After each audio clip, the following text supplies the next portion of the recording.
Live షోకి తిరిగి స్వాగతం.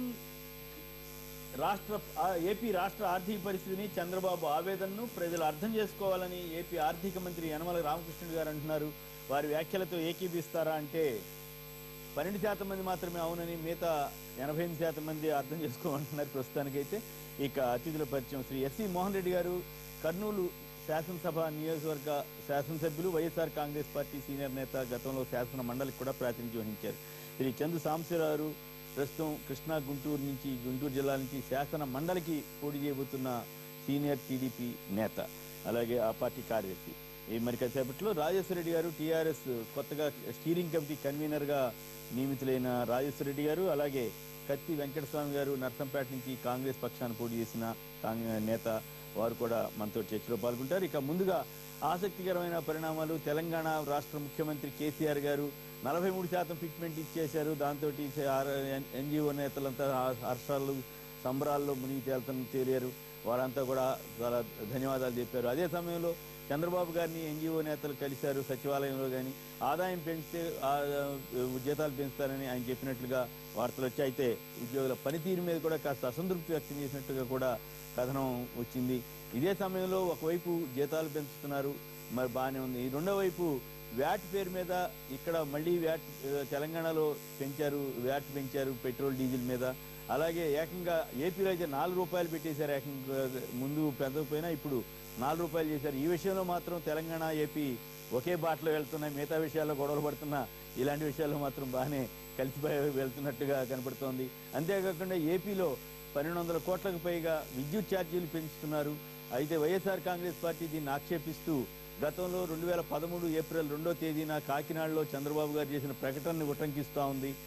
ఛార్జీలు మేము అధికారంలోకి వస్తే విద్యుత్ ఛార్జీలు తగ్గిస్తామని చెప్పిన చంద్రబాబు గారు ఇప్పుడు ఎట్లా పెంచారని ఆ పార్టీ ప్రశ్నిస్తూ ఉంది. ఈ పరిణామాలపై మరి ఒకవైపు విద్యుత్ ఛార్జీలు లేదా వ్యాట్ పెంపుదల, మరోవైపు ఉద్యోగుల జీతభత్యాల పెంపుదల, ఈ రెండింటినీ ఎలా సమన్వయం చేసుకుంటూ ప్రభుత్వాలు ముందుకెళ్తాయి, ప్రజలు ఏ రకంగా అర్థం చేసుకుంటారన్న దాని మీద ముందుగా మోహన్ రెడ్డి గారు మాట్లాడండి. మీరు ఏమంటారు? మీరు కూడా వ్యతిరేకించలేరు ఉద్యోగుల జీతాన్ని, ఎవరు వ్యతిరేకించలేరు. ఉద్యోగుల జీతాలను ఆయన మాట ఇచ్చినాడు, పీఆర్సీని అమలు చేస్తామని చెప్తున్నారు. పీఆర్సీ అమలు చేయాల్సినటువంటి బాధ్యత కూడా ఉంది. ఓకే, ఎందుకంటే ఉద్యోగులు చాలా సంవత్సరాల నుంచి అడుగుతున్నారు పీఆర్సీని అమలు చేయాలనేటువంటి. సరే, వాళ్ళు 67% అన్నారు, ఏపీ ప్రభుత్వం 26% అన్నారు. ఓయా మీడియాగా ఎక్కడో చోట దాన్ని సెటిల్ చేసి పీఆర్సీని అమలు చేయాల్సినటువంటి బాధ్యత ఉంది. దాంట్లో కేసీఆర్ గారు ఒక అడుగు ముందరికేసి ఈరోజు ఆయన పీఆర్సీ అమలు చేశారు. ఈరోజు చంద్రబాబు నాయుడు గారు వ్యాఖ్యలు, ఉద్యోగస్తులందరూ కలిస్తే మీరు మీ పనితీరు మెరుగుపరుచుకుంటే, మీ పనితీరు బాగాలేదు, మీరు ఆదాయాన్ని పెంచండి, నేను మీకు జీతాలు పెంచుతాను. ఇది వ్యాపారం కాదు. ప్రభుత్వం అనేది ఒక వ్యాపార సంస్థ కాదు. నాకు ఆదాయం పెంచండి, వ్యాపారం పెంచండి, టర్నోవర్ పెంచండి, మీ జీతాలు పెంచుతా అనేది ఏదో ఈ మాటలు ఎప్పుడు వస్తాయంటే ఒక కంపెనీ ఐపీ స్టేజ్లో ఉన్నప్పుడు, దివాలా స్టేజ్లో ఉన్నప్పుడు ఈ సంస్థను బాగు చేయండి, మీకు జీతాలు వస్తాయి, లేకుంటే రావని చెప్పినట్లుంది. ఇది సమర్థనీయం కాదు.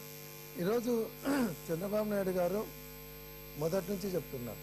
కానీ మరి రాష్ట్ర ఆర్థిక పరిస్థితి బాగలేదు, ఆ ఇబ్బందులు కూడా ఉన్నమాట వాస్తవమే కదా. రాష్ట్ర ఆర్థిక పరిస్థితి బాగుందా బాగలేదా అనేది చంద్రబాబు నాయుడు గారు అధికారంలోకి రాకముందు కూడా తెలుసు. రాష్ట్రం విడిపోయిందనేది తెలుసు, విడిపోతుందని తెలుసు, విడిపోతే ఎంత ఆదాయం వస్తుందని తెలుసు. ఎందుకంటే రాష్ట్ర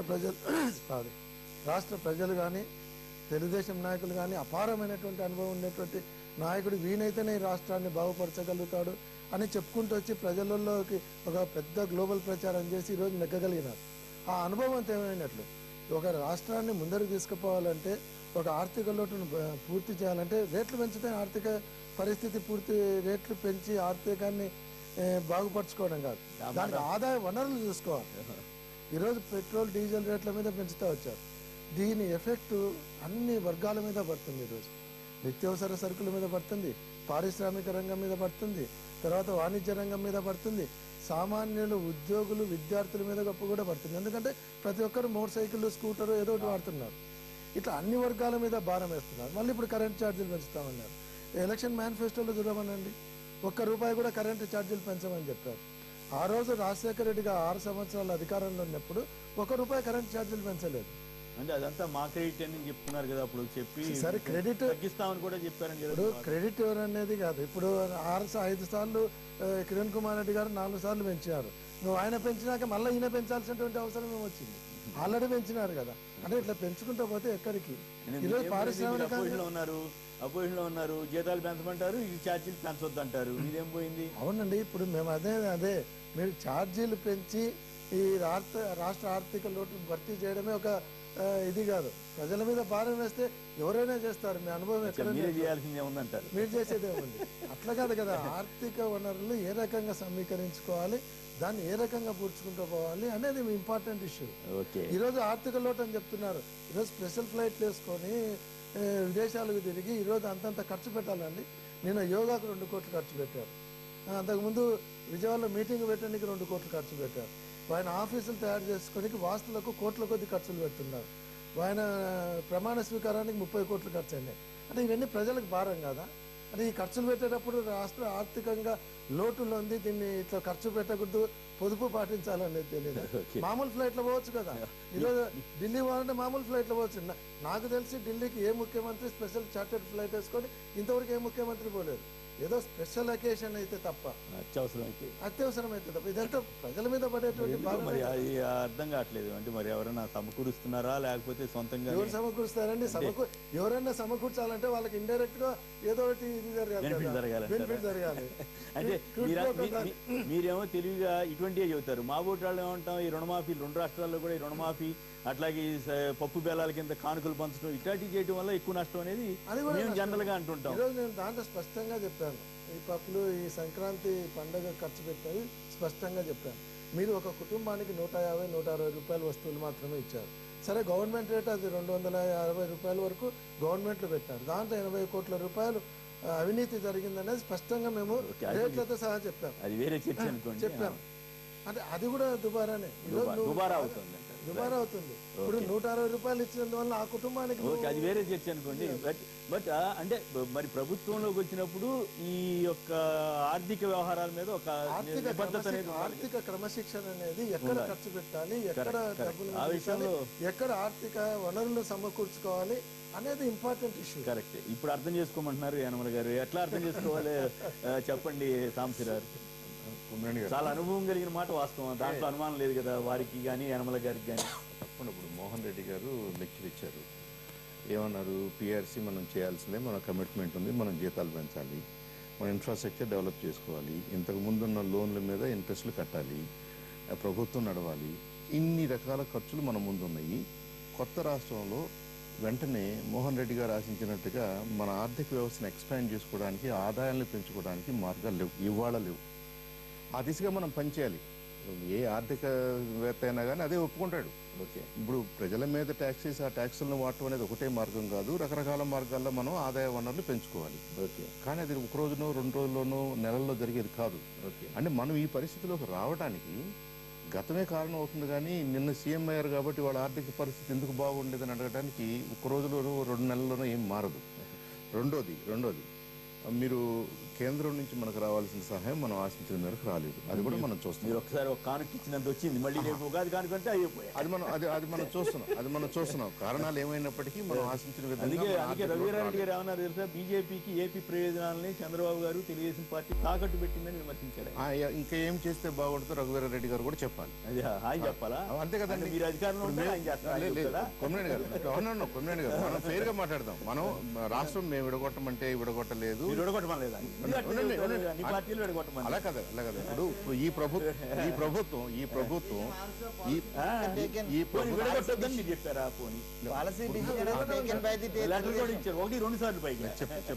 అట్లా కదా. నేను ఆ ఉద్దేశం తెలుగుదేశం పార్టీ ఏం మాట్లాడిందని కాదు. ఇవాళ మీరు ప్రభుత్వంలో కూర్చున్నారు సడన్ గా మేలో. మీ ముందు సమస్యలు ఉన్నాయి, మీ ముందు ఆబ్లిగేషన్స్ ఉన్నాయి, మీకు వనరులు ఉన్నాయి. అక్కడి నుంచి మాట్లాడుకోవాలి మనం. నేను గతంలోకి వెళ్ళి ఎవరు లెటర్ ఇచ్చారు, ఎందుకు విడగొట్టారని కాదు. రాష్ట్రం విడిపోయిన తర్వాత లోటు ఉంటుంది, ఆ లోటుని మేము పూరుస్తామని చట్ట ప్రకారంగా కేంద్రం ఒప్పుకుంది. నేను ఫలానా పార్టీ అని చెప్పట్లేదు, కేంద్రం ఒప్పుకుంది. కేంద్రం అప్లికేషన్ మనం ఆశించాం, అది జరగట్లేదు. అవును, జరగకపోతే మామూలు అదే కాంగ్రెస్ పార్టీ అధికారంలో ఉంటుంటే చంద్రబాబు గారు ప్రెస్ కాన్ఫరెన్స్ పెట్టి ఏం దిక్కుండేవారు, ఏం విమర్శించేవారు. నేను 2 రోజులు అయిపోయింది, ఎందుకు మాట్లాడలేదు? డిమాండ్ కూడా చేశారు. అది విమర్శ అయిపోద్ది. ఇప్పుడు మోహన్ రెడ్డి గారు కానీ నేను కానీ మీరు కానీ అందరూ మనం ఏం చేయాలంటే మనకు రాష్ట్రానికి రావాల్సిన రాలేదు, ఒప్పుకున్నావా? దీని మీద జరగాల్సిన చర్చ జరగాలి. తెలుగుదేశం ఎంత ప్రయత్నం చేస్తుంది, కాంగ్రెస్ ఎంత ప్రయత్నం చేస్తుంది, మరి వైఎస్ఆర్ వాళ్ళు ఎంత ప్రయత్నం చేస్తున్నారు, సంఘాలు ఎంత ప్రయత్నం, అందరూ చేస్తున్నాం. కానీ ఇంకా వాళ్ళు ఈల్డ్ కావట్లేదు. మేము ఏదో ఇస్తాం అంటున్నారు. ఏదో కొద్దిగా ఇచ్చారు, 500 కోట్లు ఇచ్చారు. ఈ 500 కోట్లు నిజంగా మీరు అన్నట్టుగా ఎందుకు కాదు. ఇది ఎలా ఉందంటే కష్టపడుతున్న ఆంధ్రప్రదేశ్కి పుండి మీద కారం జల్లినట్టుంది. ఈ పరిస్థితుల్లో మనం ఇమీడియట్ గా మనకున్న అప్లికేషన్స్ ఆన్సర్ చేయడానికి కొద్దిగా ఏదన్నా డీజిల్ సర్చార్జ్ రూపంలో అదొక ఆలోచన. నేను పెంచదే మంచిది, అదే అదొక ఆలోచన. తర్వాత కరెంటు ఛార్జీల విషయంలోకి వచ్చేసరికి కరెంటు ఛార్జీలకు వచ్చేసరికి దాంట్లో అసలు సెంట్రల్ గవర్నమెంట్ షేర్ చాలా ఎక్కువ ఉంది. అదంతా వేరే డిస్కషన్ మళ్ళీ. సెంట్రల్ గవర్నమెంట్ సంబంధం లేకుండా 4 రూపాయలు. ఎస్, అది మనకి ఈ విషయంలో తెలంగాణను జాగ్రత్తగా అనుసరించారు. అదే అవసరాలు, వాళ్ళ అవసరాలు, మన అవసరాలు. తర్వాత ఎలక్ట్రికల్ ఛార్జెస్కి వచ్చేసరికి అండి, మీరు 6% పెంచాలని డిస్కమ్లు రిక్వెస్ట్ చేసింది. దాదాపుగా 1 కోటి కుటుంబాలకి, వాళ్ళందరూ కూడా బిలో 100 యూనిట్స్ స్లాబ్లోనే ఉన్నారు కాబట్టి 0, వాళ్ళకేం పెరగదు. ఒక 25 లక్షల కుటుంబాలకు మాత్రం వాళ్ళు 100 యూనిట్ కంటే ఎక్కువ కాలితే కొద్దిగా ఎఫెక్ట్ పడే అవకాశం ఉంది. అందుకనే మనం ఏం ఎంకరేజ్ చేస్తున్నాం అంటే ఈ ఎల్ఈడి బల్బ్స్ తీసుకోండి, గవర్నమెంట్ కూడా ఇస్తుంది, మిగతా అన్ని చోట్ల దొరుకుతుంది. కానీ 2013 ఏప్రిల్ 2న చంద్రబాబు గారు కాకినాడలో మేము అధికారంలోకి వస్తే విద్యుత్ ఛార్జీలు తగ్గిస్తామని చేసిన ప్రకటనకి ఇప్పుడు పెంచడానికి సంబంధం కోరిక మీరు ఎట్లా సమర్థించుకుంటారన్న ప్రశ్న వస్తే మీరేం సమాధానం చెప్తారు? మొత్తం కాంగ్రెస్ 2004 నుంచి 14 వరకు దాదాపు 33,000 కోట్ల రూపాయలు అదనంగా ఛార్జ్ చేస్తూనే వచ్చారు వాళ్ళు. అదేమో స్టాటిక్ గా పేరుకుపోయి తర్వాత హేతుబద్ధత లేదు. మీరు హేతుబద్ధంగా మాట్లాడే మనిషి అయితే ఈ స్టేట్మెంట్ ఎప్పుడు ఇచ్చారు? విద్యుత్ ఛార్జీలు తగ్గిస్తామని 2013లో ఇచ్చారు. అంటే అంత ముందు పెంచితేనే కదా మీరు ఆ స్టేట్మెంట్ ఇచ్చింది కదా. కాబట్టి ఇప్పుడు ఆ 100 యూనిట్ల వాళ్ళకి ఏమి లేదు కదా, ఏమి లేదు. ఎలా ఉంటుంది? 7 గంటల క్వాలిటీ విద్యుత్ రైతులకు ఇవ్వాల్సిందే. రైల్ ట్రాన్స్పోర్ట్ సిస్టమ్ తప్పు పట్టట్లా, కానీ రాజకీయ నాయకులు ఇట్లాంటి స్టేట్మెంట్లు ఇవ్వడం తప్పు కదా, ఇట్లాంటి ఇబ్బందులు వస్తాయని ఒక సెక్షన్ ఆఫ్ ద యూజర్స్ కి, కన్స్యూమర్స్ కి, ఎవరైతే ఎక్కువ కాలుతున్నారో వాళ్ళ వరకు మాత్రమే మార్జినల్ గా పెరుగుతున్నాయండి. ఎవరు అధికారంలో ఉన్నా ఇట్లా చెబుతారు, అబ్బాయి మేము సన్నాయి నొక్కులాగా మేము అందరికీ ఇబ్బంది పెట్టట్లేదని చెబుతారు. ఇది వేరే విషయం అనుకోండి. బ్రహ్మయ్య గారు ఒంగోలు నుంచి లైన్లో ఉన్నారు. చెప్పండి బ్రహ్మయ్య గారు, మీరేమంటారు? ఒకవైపు ఉద్యోగుల జీతాలు పెరుగుదల, మరోవైపు ఛార్జీల మోత, ఎట్లా మీరు విశ్లేషిస్తారు? నమస్కారం సార్. నమస్తే, చెప్పండి సార్. 2 విషయాలు మాట్లాడాలని ఫోన్ చేశాను సార్. నేను ఏదైనా జాగ్రత్తగా పద్ధతిగా మాట్లాడండి. Sir okay sir. సార్ ఒక విషయం ఏమంటే, మనం పనులు వేసేటప్పుడు ఓకే సార్, పనులు ప్రభుత్వం నడవాలంటే పనులు వేయాలి. బట్ ఏమంటే ప్రభుత్వం కూడా ఏంటంటే ఖర్చులు తగ్గించుకునే విధంగా ఆలోచించడం లేదు సార్. ఖర్చు ఒకటి, ఖర్చులు ఏమో దుబారా చేస్తా ఉంది, ఒకవైపు ఏమో ప్రజల నుంచి పనులు వసూలు చేస్తా ఉంది. రెండో విషయం ఏమంటే ప్రయోజనాలు ఏమో కొన్ని జిల్లాలకు కేటాయించి పనులు ఏమో అన్ని జిల్లాలకి మోపుతా ఉంది సార్. అదెట్లా కొత్త పాయింట్ ఏది చెప్తున్నారు? పనులు ఏంటంటే రాజధాని కొన్ని ప్రాజెక్టులు చెప్పిందంటే కృష్ణా, గుంటూరు కేటాయించేసి పనులు ఏమో అన్ని జిల్లాలకి, అంటే కొన్ని జిల్లాలకి ప్రకాశం గానీ, బట్ కొన్ని జిల్లాలకి ఏంటంటే ఏం ప్రాజెక్ట్ లేకుండా పనులు ఏమో అందరూ కట్టాల్సి వస్తుంది, ప్రయోజనాలేమో కొన్ని జిల్లాలకి కేటాయిస్తుంది సార్. నిజమే. ఇప్పుడు ఉదాహరణకి నేను ఎవరో అన్నారు, ఇవాళ పేపర్లో వచ్చింది, మీరు చెప్పిన దాంతో నేను కూడా ఏకీవిస్తున్నా. తాత్కాలిక రాజధాని కోసం మళ్ళీ 100 కోట్లతో బిల్డింగ్లు కడతారంట, బిల్డింగ్లో షెడ్లు. అవన్నీ ఎందుకు ఉపయోగపడినవి కదా? ఇప్పుడు అక్కడ ఉన్న బిల్డింగ్లు వాడుకోవటమో ఏదైనా చేయొచ్చు కదా. కానీ మరి వాళ్ళ వైఖరి వారదనుకోండి, మనం తప్పుపడితే మళ్ళీ మనం తిడుతున్నారు అనుకో ఇవాళ రేపు. ఓకే, మాట్లాడండి బ్రహ్మయ్య. సార్ అదే సార్, ఇప్పుడు ఏమంటే అది మనం అందరూ ఆలోచించాల్సిన విషయం సార్. అది కరెక్టే, మనం కాదు ఆలోచించాల్సింది, ప్రజలు కూడా ఆలోచించాలి. ప్రజలు కూడా ఏం ఆలోచించాలి? ఈ డబ్బులు ఇచ్చినప్పుడు ఎందుకు ఇస్తున్నారని అడగాలి కదా. అట్లా కాకుండా మనం కూడా ప్రజాకర్షణ విధానాలకి అట్రాక్ట్ అవుతున్నాం. అన్ని పార్టీలు అదే పార్టీలోనే, జనం కూడా అట్లాగే ఉన్నారు. రైట్, రాజేష్ రెడ్డి గారు చెప్పండి. మొత్తమే కేసీఆర్ గారు మంచి ధమాకా చేసినట్టున్నారు, నేను ధూమ్ధామ్ చేసినట్టున్నారు. ఉద్యోగ సంఘాల నుంచి హర్షం కూడా బాగా పొందారు. ఇంతవరకు భారతదేశంలో కేంద్ర ప్రభుత్వ ఎంప్లాయీస్ కానీ లేదా భారతదేశంలోని మిగతా 29 రాష్ట్రాల ప్రభుత్వాలు ఎవరు చేయని సాహసం ఒక ఔదార్యం అనేది ఖచ్చితంగా ప్రకటించారు. ఈ తెలంగాణ సాధించడంలో వారి యొక్క పోరాటం ఎనలేనిది. వారి యొక్క నాయకత్వం, వారి యొక్క మొత్తం కూడా అంటే దేనికి భయపడకుండా, ఉద్యోగం కోసం వదిలిపెట్టడానికి భయపడకుండా, జైల్లో వెళ్ళడానికి సిద్ధపడి మా మిత్రులు వెంకటస్వామి గారు కూడా ఉన్నారు, వారు కూడా జేఏసీ నాయకులు ఉన్నారు. కాబట్టి ఒక అపురూపమైన పోరాటం అన్నట్టు, ఒక అసాధ్య దాన్ని సుసాధ్యం చేశారు. కాబట్టి వాళ్లకు ముఖ్యంగా వాళ్ళు ఏదైతే తెలంగాణ ప్రాంతం, దక్కన్ ప్రాంతం అంతకుముందు ఉన్నదో అది ఆంధ్రప్రదేశ్లో ఉమ్మడిగా కలపబడ్డప్పుడు జనరల్గా వాళ్ళ జీతాలు తగ్గించబడ్డాయి. ఎప్పుడైతే జనరల్గా ఏంటంటే వాళ్ళందరూ మిగతా వాళ్ళే పెంచడం జరగాలి, కానీ ఆ టైంలో తగ్గించబడ్డాయి. అప్పటి నుండి ఇప్పటి వరకు తెలంగాణ ఉద్యోగులందరికీ కూడా అన్యాయం జరుగుతూ వచ్చింది ఒకటి. రెండవది, ఈ రోజున ఖచ్చితంగా వాళ్ళు చేసిన సేవలు, వాళ్ళు తెచ్చుకున్న తెలంగాణ వారికి ఖచ్చితంగా దక్కాలి, వాళ్ళ యొక్క ఆ యొక్క ఖచ్చితంగా ఉండాలి. అదే ఉద్దేశంతో నిన్న చాలా మంది ఐఏఎస్, ఐపీఎస్ ఆఫీసర్లు అందరూ కూడా వచ్చి మాట్లాడుతున్నప్పుడు మేమందరం కేంద్ర సర్వీసుల్లో ఉన్నాం, అసలు మాకు వీలైతే మేము కూడా సెంట్రల్ స్టేట్ సర్వీసెస్కి తీసుకుంటే బాగుంటుందేమో, ఆ విధంగా చేశారు మీరు అని చెప్పేసి కేసీఆర్ గారిని అభినందించడం జరిగింది. కాబట్టి ఈ యొక్క వాళ్ళని ముందుగా వాళ్ళకి కావాల్సిన డబ్బులు ఇచ్చి, వాళ్ళకి కావాల్సిన మెడికల్ ఛార్జెస్ కానీ అన్ని ఇచ్చి ఒక మంచి ఎన్విరాన్మెంట్ క్రియేట్ చేసి ఆ తర్వాత పని తీసుకోవడం అనేది ఖచ్చితంగా చేయాల్సిందే. ఈ యొక్క తెలంగాణ కోసం పోరాడింది వాళ్ళు, తెచ్చుకుంది వాళ్ళు. ఇప్పుడు ఈ రోజున వాళ్ళకు బెనిఫిట్స్ వస్తాయి, రేపు పొద్దున బంగారు తెలంగాణలో కూడా వాళ్ళు తెలంగాణ అంటే తెలంగాణ అన్నా ఏపీ అన్నా ఉద్యోగులేనా, 4-5 లక్షల మంది ఉద్యోగులేనా, మరి కోట్లాది మంది ప్రజల మీద కోట్లాది మంది ప్రజల వ్యాట్ పెంచారు, పెట్రోల్ రేట్లు పెంచారు, మరి ఒక పక్క జీతాలు పెంచుతున్నారు, ఇంకో పక్క జనాన్ని బాస్తున్నారు, ఇక్కడ కానీ అక్కడ కానీ ఎట్లా కోట్లాది మంది ప్రజలకు చేయాల్సిన సంక్షేమ పథకాలు రూపుదిద్దడంలో, వాటిని అమలు చేయడంలో కీలక పాత్ర ఉద్యోగులది. ఆ ఉద్యోగులందరూ కూడా తృప్తిగా ఉన్నప్పుడు, సంతృప్తిగా ఉన్నప్పుడు వాళ్ళ యొక్క వర్క్ కూడా ఖచ్చితంగా ఎక్కువగా వస్తుంది. మేము వాళ్ళందరినీ కూడా గత 7 ఖచ్చితంగా మాకు ఆశ ఉన్నది, ఆశాభావంతో ఉన్నాం. ప్రజల్లో వాళ్ళు కూడా భాగస్వామ్యం ఉండాలి, ఖచ్చితంగా అది చేస్తాం. ఈ రోజున 43% ఫిట్మెంట్ అంటే వాళ్ళు ఎక్స్పెక్ట్ చేసింది కూడా అంత లేదు.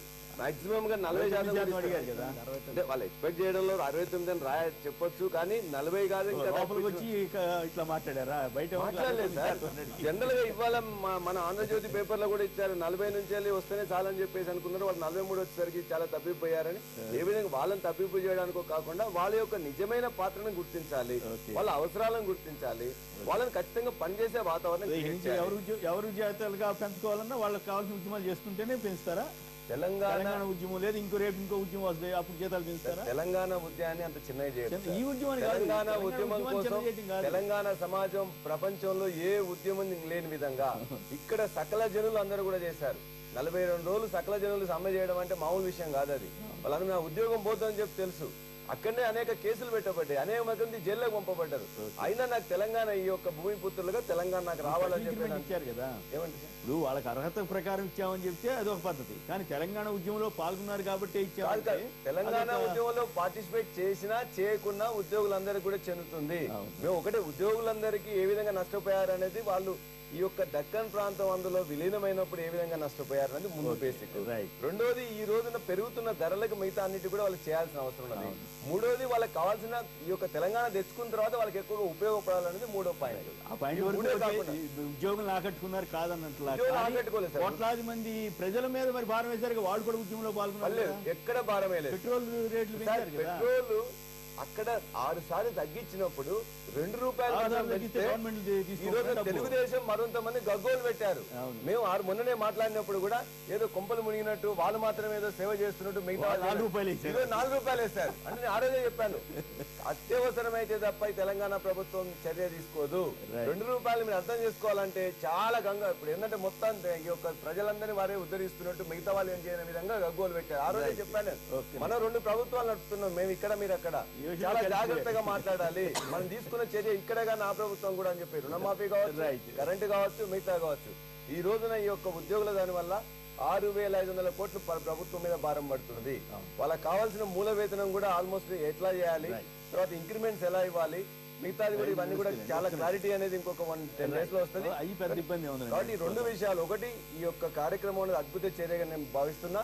రెండోది, ఈ యొక్క పెరిగిన 2% కూడా కమిటీ కన్వీనర్ కూడా కదా, ఇప్పుడు మీరు రాష్ట్ర తెలంగాణ కన్వీనర్ హోదాలో మీరు అభినందిస్తున్నారు.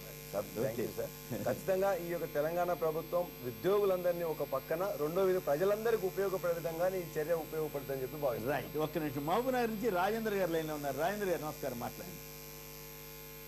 రాజేంద్ర గారు హలో రాజేందర్ గారు, రైట్, కట్ అయినట్టుంది. వెంకటస్వామి గారు చెప్పండి, మీరు కూడా హర్షం వ్యక్తం చేయక తప్పని పరిస్థితి ఏర్పడినట్లుంది కాంగ్రెస్ అంటే ఇప్పుడు తప్పని పరిస్థితి అంటే ఇన్ఎవిటబుల్ కండిషన్ అని నేను అంటలేను. మంచి అనాలే చెడు. ఇప్పుడు government has taken a positive decision towards some people, అంటే సమాజంలో ఇవాళ గవర్నమెంట్ అనేటువంటిది ఉద్యోగస్తులు లేకుండా నడిచేది కాదు. ఏ గవర్నమెంట్ వచ్చినా, ఏ పార్టీ వచ్చినా, అందులో ఆర్గనైజ్డ్ సెక్టర్, వాళ్ళని కాదంటే ఓట్లు పడవు, వాళ్ళని కాదంటే చాలా ఇబ్బందులు ఉంటాయి. అంటే ఓట్లు పడవు అనే దానికంటే ఎక్కువ ఏంటంటే గవర్నమెంట్ నడవదు. Okay, government నడవదా?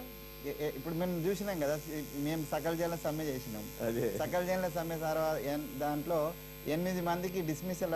గవర్నమెంట్ ఉద్యోగులు నడపాలా, ఉద్యోగుల్ని గవర్నమెంట్ నడపాలా? ఇది వైస్ వర్సా సార్. వైస్ వర్సానా? అది ఎట్లా?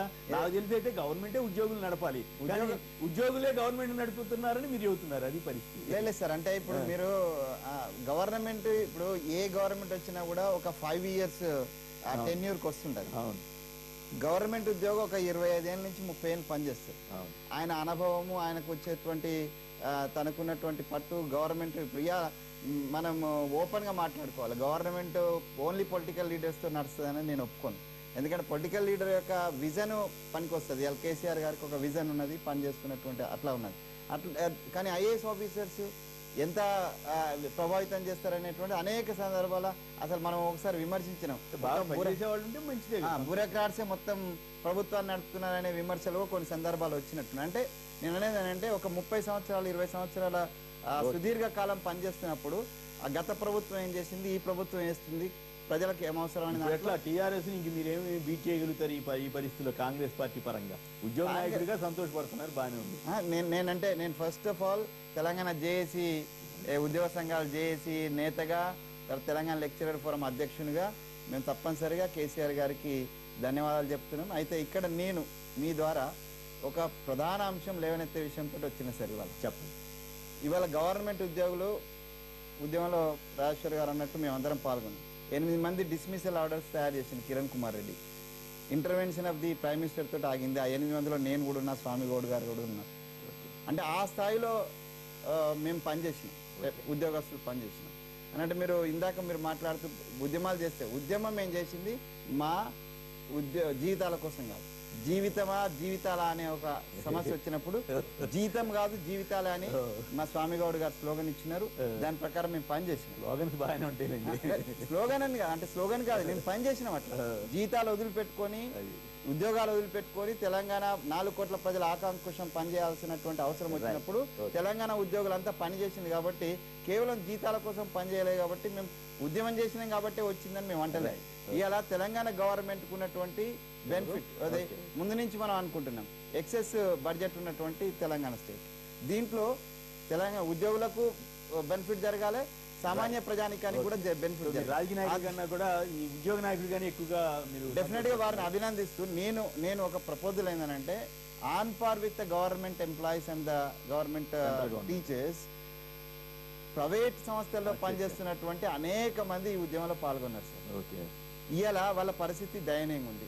ఇది కేసీఆర్ గారితో నేను స్వయంగా తెలంగాణ వచ్చిన తర్వాత ఎట్లా ఉండాలన్న దాంట్లో మేము తెలంగాణ లెక్చరర్ ఫోరం పక్షాన కేశవరావు గారు, ఇప్పుడున్న శ్రీహరి గారు, వీళ్ళ ముందే మా చర్చ జరిగింది.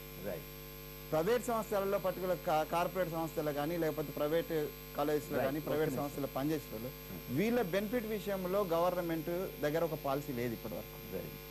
ఏదో 112 జీవో ప్రకారం మూల వేతనం అంటే మినిమం వేతనం ఇంత ఇవ్వాలనేటువంటిది ఒక పాత జీవో ఉండేది. That is in abeyance. అది ఎవరు ఎక్కడ పాటించలేదు. ఇవాళ ప్రైవేటు సంస్థలన్నీ కూడా కేసీఆర్ గారికి వెనుదన్నుగా నిలబడ్డాయి. ఏది మన తెలంగాణ ఉద్యమం. అంతకంటే ఎక్కువ ఉద్యోగాలు వాళ్ళ దిశగా ఇవాళ కార్పొరేట్ లో పనిచేస్తున్న లెక్చరర్స్ కావచ్చు, లేదా కార్పొరేట్ సంస్థలో పనిచేస్తున్న ఉద్యోగులు కావచ్చు, చిరుద్యోగులు కావచ్చు, వీళ్ళ విషయంలో కూడా గవర్నమెంట్ ఒక భద్రత, 2 విషయాలు సార్, గౌరవం, భద్రత. ఉద్యోగ భద్రత లేదు ఇవాళ ప్రైవేట్ సంస్థల, మీ సంస్థల లాంటి సంస్థల్లో కూడా లేదు. రెండోది సముచితమైనటువంటి వేతనం. 6,000కు 5,000కు ఇంజనీర్లు పనిచేసేటువంటి దయనీయమైనటువంటి పరిస్థితి ఉంది. దీని నుంచి ఎంఎస్సీ పిహెచ్డీ చేసిన మా వాళ్ళు లెక్చరర్స్ ఇలా 6,000-7,000కు కార్పొరేట్ కాలేజీలో, ప్రైవేట్ కాలేజీలో 3,000-3,500 పనిచేసే పరిస్థితి. సో దీన్ని కూడా ఒక ప్రత్యేక, ఎందుకంటే కేసీఆర్ గారికి ఉన్నటువంటి, నేను చాలా సన్నిహితంగా పనిచేసిన, ఈజ్ ఎ విజనరీ. రైట్, ఆయనకు అన్ని రకాల విషయాల్లో విజన్ ఉంది. ఓకే ఓకే, కాబట్టి ఇంకో కాంగ్రెస్ నాయకుడిని ఎత్తుకోవాలి మీతో. అంటే అట్లా కాదు, అంటే మీరు కేవలం అట్లా కాదు సార్, మీరు కేవలం కాంగ్రెస్ అంటే విమర్శించాలా? కాంగ్రెస్ ఉద్యోగ నాయకుడుగానే నేను కాంగ్రెస్ నాయకుని కూడా చెప్తున్నా, కాంగ్రెస్ నాయకుని కూడా ఇప్పుడు ఇంకేం మాట్లాడారు? 3 రూపాయలు 4 రూపాయలు పెట్రోల్ ధరలు పెరిగిందని దాని మీద ఒక మాట మాట్లాడలేదు. మీరు అది అడగలేదు, మీరు అదే అడుగుతున్నారు. ఉద్యోగస్తుల ఫిట్మెంట్ మీద అడిగిండ్రు, నేను దాన్ని మాట్లాడుతున్నాను. కలిపి అడుగుతున్నాను. అన్ని చోట్ల తెలంగాణలో ఈ రోజున జరిగింది, తెలంగాణలో ఈ రోజు జరిగింది ఏంటంటే రెండు అంశాలు ఉన్నాయి. కాంగ్రెస్ నాయకుడు అంటే ఇప్పుడు ప్రతిపక్షంలో ఉన్న ప్రతి ఒక్కరు విమర్శకే కట్టుబడాల్సిన అవసరం లేదు. ఒక నిర్మాణాత్మక ప్రతిపక్షంగా కూడా మేము కొన్ని అంశాల సపోర్ట్ చేస్తాం, అవసరం వచ్చిన చోట తప్పనిసరిగా నిలదీస్తాం. Right, okay, good good. అందుకని కాంగ్రెస్ ఎమ్మెల్సీ రంగారెడ్డి గారు వారు మాట్లాడడానికి ముందుగా పద్మ గారు హైదరాబాద్ నుంచి లైన్ లో ఉన్నారు. పద్మ గారు నమస్కారం, చెప్పండి మీరు ఎట్లా అర్థం చేసుకుంటారు ఈ ఒకవైపు ఉద్యోగుల జీతాలు పెంచక తప్పని పరిస్థితి, మరోవైపు జీతాలు పెట్రోల్ రేట్లు ఇతరత్ర రేట్లు పెంచక తప్పని పరిస్థితి, కరెంట్ ఛార్జీలు పెంచక తప్పని పరిస్థితి, ఎట్లా మీరు పోలుస్తారు? రెండు వివరాలు, రెండు సెపరేట్ సార్. తెలంగాణలో ఒక పాజిటివ్ యాంగిల్, ఆంధ్రాలోనేమో నెగిటివ్ జరిగింది. రెండింటి కలిస్తే ఇక్కడ మేమేదో పెంచిన మేము పెంచింది అతి తక్కువ 2 రూపాయలు, అది అయిపోయింది. 2 రూపాయలు మళ్ళీ పెంచారు, మళ్ళీ మేమే రెండోసారి పెంచారు సార్. ఒక్క నిమిషం పద్మ గారు ఒక గృహిణిగా వారు మాట్లాడారు. నమస్తే సార్. నమస్తే, చెప్పండి. కొంచెం దయచేసి నేను మాట్లాడేటప్పుడు అక్కడ కూర్చున్న వారిని కొంచెం మాట్లాడొద్దానండి. ఏది అభ్యంతరకరంగా మాట్లాడమాకండి, అభ్యంతరకరంగా మాట్లాడిపోతే ఎవరు అడ్డం పడరు. లేదు సార్. అయితే ఇప్పుడు గవర్నమెంట్ ఎంప్లాయీస్ కి శాలరీస్ పెంచారు సార్, ఓకే గుడ్. వాళ్ళు పని చేసేది 5 to 6 hours కన్నా ఎక్కువ చేయరు సార్. ప్రైవేట్ ఎంప్లాయీస్ వచ్చి 12 hours వర్క్ చేస్తున్నారు, 10,000కి మించి జీతం ఇవ్వరు సార్. ఫర్ ఎగ్జాంపుల్ ఇప్పుడు మా హస్బెండ్ ఐకామ్ టెలి లిమిటెడ్ అని దాంట్లో చేస్తారు 24 years నుంచి. ఓకే, 17,000 జీతం సార్. ఇప్పుడు తీసేశారు సార్, వెళ్ళిపోమన్నారు నిర్దాక్షిణ్యంగా. 1 month శాలరీ ఇచ్చి వెళ్ళిపోమన్నారు. అయ్యో పాపం. ఇప్పుడు మేము ఎట్లా బతకాలి సార్? అసలు కంపెనీల దగ్గర కూడా ఇప్పుడు ఏ పార్టీ వాళ్ళైనా సరే అమౌంట్ తినేసి ఎంప్లాయీస్ కి అన్యాయం చేస్తున్నారు సార్. మేము అసలు ఎవరిని ఆశ్రయించాలి, ఏం చేయాలి? వెంకటస్వామి గారు కూడా చెప్పారు కదా, ప్రైవేట్ దాంట్లో ఉద్యోగ భద్రత ఉండాలి, గౌరవం ఉండాలి, కనీస వేతనం అనేది ఉండాలి అని చెప్పేసి కూడా దాంతో అందరం ఏకీభవిస్తున్నాం. అమ్మా ఏమంటారమ్మా? అవి మాటల వరకే ఉన్నాయి సార్. టీవీ షోల ముందు రాజకీయ నాయకులు మాటల వరకే చెప్తారు ఏదైనా సరే, అంతకు మించి ఈ అమలు కావు సార్. ఏ పార్టీ వాళ్ళైనా సరే, ఒక పార్టీ అని కాదు, అదే అన్ని పార్టీలు మనం మనబోటి వాళ్ళు అన్ని పార్టీలని విమర్శిస్తూ ఉండాలి, దాంట్లో అనుమానమే లేదు. అన్ని పార్టీలు అంతే సార్. ఇప్పుడు అసలు మేము ఎట్లా బతకాలి సార్? పిల్లలు బాబు 10th క్లాస్, నేను షుగర్ పేషెంట్, నాకు 2-3,000 మెడిసిన్ ఖర్చు, ఇవన్నీ మేము ఎట్లా బేర్ చేయాలి sir? Rent house, white card apply చేస్తే దాన్ని కూడా క్యాన్సిల్ చేసేసారు. ఓకే, జీవితమే పోరాటం అమ్మా, ఓకే అమ్మా, జీవితమే పోరాటం. పోరాటాల ద్వారానే మనిషి నిగ్గుదేలుతాడు. కాబట్టి మీరు ఎప్పుడు అధైర్యపడకూడదు, పోరాటం జీవితాన్ని ముందుకు సాగించాలి. 50,000 సెల్ ఫోన్ గెలాక్సీ ఫోన్ తెచ్చుకున్న వ్యక్తి రేషన్ షాప్ లైన్ లో నిలబడి వైట్ కార్డు తో బియ్యం తీసుకుంటున్నాడు సార్. మా కార్డు క్యాన్సిల్ చేశారని చెప్తున్నారు. అట్లా మీరు ఎవరైనా అట్లా అంటే కంప్లైంట్ చేయాలి. పంపించండి సార్, నేను చూపిస్తారా? అది సమాజంలో జరుగుతున్న కొన్ని అవకతవకలమ్మా. రైట్, ఎమ్మెల్సీ రంగారెడ్డి గారు లైన్ ఉన్నారు. రంగారెడ్డి గారు నమస్కారం, చెప్పండి మీరేమంటారు? మీరు కూడా హర్షించక తప్పని పరిస్థితేనా? అట్లా కాదండి, ఇవాళ వారు మనం ఎంత బాగా చెప్తున్నారంటే ఉద్యోగాలకు పెంచితే పోరాటాలు చేశారు, దానికోసం చేశాం కాబట్టి పెంచినాం అంటున్నారు. అంటే ఈ రాష్ట్రంలో రైతులు పోరాటాలు చేయలేదా? నిరుద్యోగులు పోరాటం చేయలేదా? లేకపోతే ప్రజలు పోరాటం చేయలేదా? అన్ని ఏ ఒక్క సమాజంలో ఎవరు పోరాటం చేయలేదండి? ఆ పోరాటాలు చేసిన వాళ్ళందరూ అనార్గనైజ్డ్ సెక్టర్ కాబట్టి వాళ్ళని తప్పుతాము. వీళ్ళు ఆ సెక్షన్ అంతా ఎట్లా మాకు వ్యతిరేకం ఉంది కాబట్టి ఈ సెక్షన్ పట్టుకుంటే సరిపోతుందని. పోరాటాలు చేయాలంటే ఫస్ట్ నిరుద్యోగులను అడ్రస్ చేయాలి, పోరాటాలు చేసిన వాళ్ళు అడ్రస్ చేయాలంటే ఫస్ట్ రైతులను అడ్రస్ చేయాలి. పోరాటాలను అడ్రస్ చేయాలనుకుంటే ఇవాళ సమాజం 6 దశాబ్దాల నుండి ఏం చేసింది రంగారెడ్డి గారు? 6 దశాబ్దాల నుంచి గత 10 సంవత్సరాలుగా మీరే ప్రభుత్వం ఉన్నారు కదా, మీరు ఏం చేశారు చెప్పండి. ఒక్క నిమిషం, రాజశేఖర రెడ్డి గారికే సమాధానం చెబుతున్నారు ఆయన, అర్థమైంది. ఒక్క నిమిషం మాట్లాడండి, మీరు కంప్లీట్ అయిన తర్వాత రాజశేఖర రెడ్డి గారు మాట్లాడతారు. మాట్లాడు. ఇవాళ పోరాటం చేసేటప్పుడేమో ప్రజలకేమో పెద్ద పెద్ద భాషలు వచ్చినాయి. ఏమొచ్చినాయి? అన్ని మనకు 3 ఎకరాల భూమి అన్నాము, డబుల్ బెడ్రూమ్లు అన్నాము, కేజీటీ పీజీ అన్నాము. ఏమన్నా అంటే దానికి ప్లాన్ తయారు చేస్తున్నాం అని అన్నాం. ప్లాన్ తయారు చేసేది ఈ 14 సంవత్సరాల నుంచి మా నాయకుడు ప్రజలలో పోయి ప్లాన్లనే ఉన్నాడు. ఏమైనాయి? ఇవాళ 6,000 కోట్ల రూపాయలు ఇవాళ ఒక కుటుంబానికి ఒక 100 రూపాయలు ఇస్తే స్కూల్ ఫీజు అవుతుంది ఒక పిల్లోడికి. దాన్ని అడ్రస్ చేయకుండా మేము కేజీపీ పీజీ పబ్లిక్ స్కూల్ చేస్తామంటుంది. ఆ ఎంప్లాయీ మీరేం సార్ ఇవాళ విషయం ఇది, దీని మీద మాట్లాడమండి. రోజు వారు అదే టీవీలో ఇదే మాట్లాడడం తప్ప విమర్శను నాయకులు అనగానే విమర్శించాలని కాదండి. మంచిని మంచి చెడు చెడు అనే మాట అది కూడా లేకపోతే అంత ధైర్యం కూడా ఉండాలండి. విమర్శను విమర్శగా చెప్పాలి. ఉన్నట్లయితే దాన్ని అన్నింటినీ కూడా మీరు ఏమంటారు కదా, అన్నిటికీ ఒకటే మంత్రం అన్నట్టు. మీ తోటి కాంగ్రెస్ నాయకుడేమో కేసీఆర్ గారు విజనరీ అని పొగుడుతా ఉంటే మీరేమో ఇట్లా అంటే ఎట్లా? మీ తోటి కాంగ్రెస్ నాయకుడు విజనరీ కేసీఆర్ గారు మహారాజుల ఒక టీం ఉంటుంది. అది ఏం తప్పు పడుతుంది మనం కాదు. ఆయన వేరే వాళ్ళు పొగల, మీ పార్టీ అయినా పొగిడారు. ఒక నిమిషం వినండి రాజశేఖర రెడ్డి గారు. విన్నాక మీరు విమర్శించండి, నేను వెల్కమ్ చేస్తాను. మీకు ఓపిక లేకుంటే ఎట్లా? మీరు ఓపుకుంటేనే విజన్ వస్తుంది. అసలు విజన్ లేకుండా ఒకటే ప్రచారం చేస్తే ఎట్లా? వన్ సైడెడ్ ఎట్లా? ఒకటి సబ్జెక్ట్ ఏం లేదు. ఏం మాట్లాడుతున్నారు సార్? ఏమన్నా ఉందా ఇప్పటిదాకా మాట్లాడిన దాంట్లో ఒక్క విషయం చెప్పండి. మేము మాట్లాడాను కానీ కంప్లీట్ చేయండి. మీరు కంప్లీట్ చేయండి, మీరు కంప్లీట్ చేయండి. రంగారెడ్డి గారు కంప్లీట్ చేస్తే వారు సమాధానం చెప్తారు. అయితే సమాజంలో నిరుద్యోగము ఏదైతే ఈ 14 సంవత్సరాల నుంచి ఒక్కొక్క విద్యార్థి సర్వం త్యాగం చేసిన వారికి ఇవాళ ఏమొచ్చింది? ఇవాళ ఆ సర్వం త్యాగం చేసిన రైతులు ఇవాళ కనీసం కరెంటు నోచుకోకుండా 500 మంది ఆల్రెడీ చెప్పారు. ఇవన్నీ ఈ ఎంప్లాయీస్ లో ఎంప్లాయీస్ సంతోషపడతారా? సంతోషపడతారా? ఉన్నవారు సంతోషపడతారా? లేకపోతే సమాజంలో ఇప్పుడు బాధిన పెట్రోల్ డీజిల్ అనుకోకుండా తగ్గిందని ఇంటర్నేషనల్ మార్కెట్ లో కూడా ఆ ఏరియాలో తగ్గింది కాబట్టి అది కూడా వదలకుండా నువ్వు చార్జ్ చేయడం వల్ల ఇంకా ప్రజలను ఇంకా వినిపిస్తలేవా? ఇవన్నీ చేసేసి వినియోగదారులు మానుకోలేదు కదా, పట్టుకొని వీళ్ళు స్ట్రైక్ చేస్తే అప్పుడు తగ్గిస్తారు. మేము సర్వం వాళ్ళ ప్రచారానికి పనికొస్తారు. మా మిత్రుడు అన్నట్టే ఒక్క నిమిషం దీనికి పనికొస్తుందని అనుకుంటే మీరు పొరపాడుతున్నారు. రైట్, ఒక్క నిమిషం ఆగండి రాజశేఖర రెడ్డి గారు సమాధానం చెప్పండి. ఆయన కీలకమైన పాయింట్ ఏంటంటే అనార్గనైజ్ సెక్టార్లో ఎవరు అడగలేరు కాబట్టి మీరేం చేయట్లేదు అనేది ఒకటి. పెట్రోల్ డీజిల్ పెంచడం అనే దాని మీద వాళ్ళు నిలదీస్తారు. దాంట్లో అంతర్జాతీయ మార్కెట్లో తగ్గిస్తే మీరు రాష్ట్ర ప్రభుత్వాలు ఎట్లా 6 దశాబ్దాల నుంచి రంగారెడ్డి గారు చెప్పిన దాంట్లో చాలా స్పష్టంగా వారు చెప్తున్నారు. పెట్రోల్ డీజిల్ విషయంలో కేంద్ర ప్రభుత్వము ఒక వెసులుబాటు ఇచ్చింది, తగ్గించింది.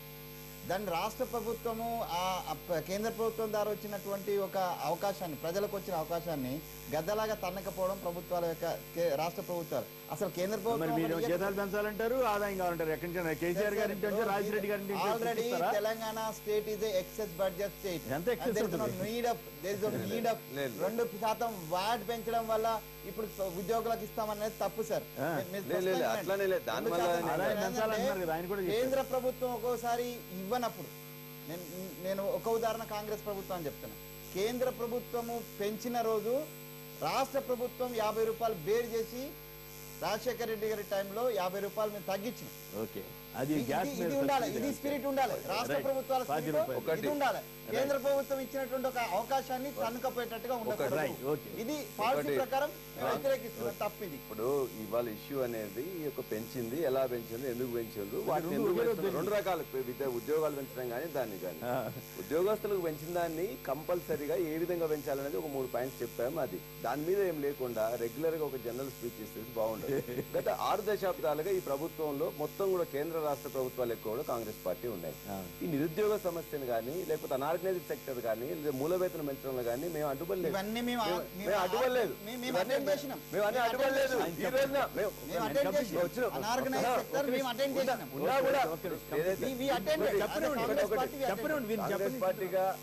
వెంకటస్వామి గారు, కాంగ్రెస్ పార్టీ గారు, రంగారెడ్డి గారు చెప్తున్నారు, అటెండ్ చేసినట్లయితే ఈ రోజున సమస్య ఇంతగా ఉండదు. అటెండ్ చేయడంలో చట్టాలు తీసుకొచ్చారు, ఆ చట్టాలను ఇంప్లిమెంట్ చేయలేదు.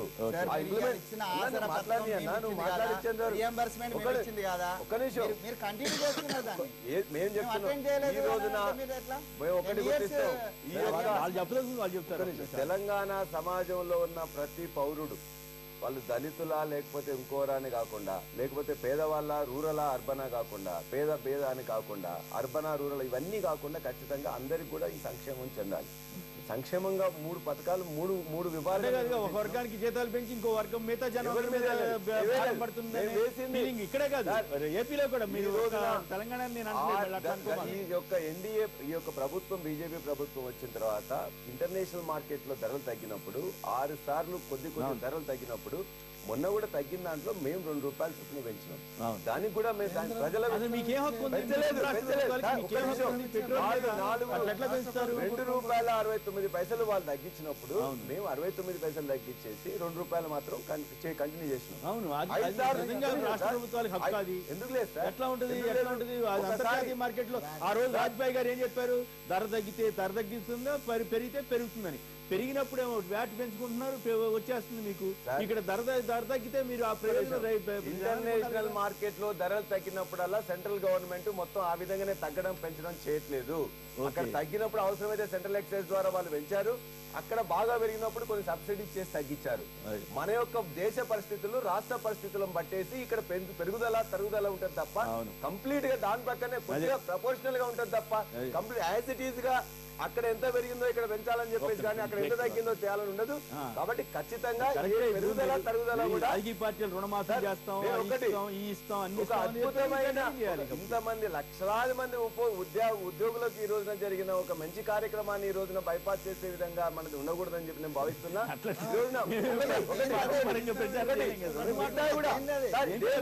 ఈ రోజు జరిగిన దాన్ని అప్రిషియేట్ చేస్తూ అదే సార్ ఈ రోజున అప్రిషియేట్ చేస్తూ ఉద్యోగుల జీతాల విషయంలో మాబోటాళ్ళు ఏమన్నా మీరు ఎవరు మాట్లాడరు. మేము కూడా ఒక సమాజంలో అందరూ బ్రతుకుతున్నాం, ప్రజలందరికీ సంక్షేమ పథకాలు రావాలి, వాళ్ళు కూడా పైకి రావాల్సి ఉంటుంది. ఒక ఉద్యోగులకు ఇచ్చి రేపు ఇవ్వబోయినట్లయితే మేమే ఒక డిబేట్ చేసినట్టుంటది. బట్ అటువంటి ఆలోచన లేదు. మొత్తం తెలంగాణ సమాజం ఈ 5 సంవత్సరంలో ఇప్పుడున్న మొత్తాన్ని కూడా వాళ్ళ యొక్క ఒక బెంచ్ మార్క్ అనేది మేము ఖచ్చితంగా క్రియేట్ చేస్తాం. జీవన ప్రమాణాలని ఖచ్చితంగా ఒకటి పెంచడానికి మాత్రం ఖచ్చితంగా. Right, good. నిజంగా అట్లా చేస్తే గొప్ప విషయం అవుతుంది, దాంట్లో అనుమానం లేదు. ఇక ఏపీ రాష్ట్ర ఆర్థిక పరిస్థితిని, చంద్రబాబు గారి ఆవేదనని ప్రజలు అర్థం చేసుకోవాలంటున్న ఏపీ ఆర్థిక శాఖ మంత్రులు యనమల రామకృష్ణుడు గారి వ్యాఖ్యలతో ఏకీపిస్తారా అంటే 25% మంది అవునంటున్నారు, 70% మంది కాదంటున్నారు. ఇప్పుడు చిన్న విరామం తర్వాత లైవ్ షో కొనసాగుతుంది.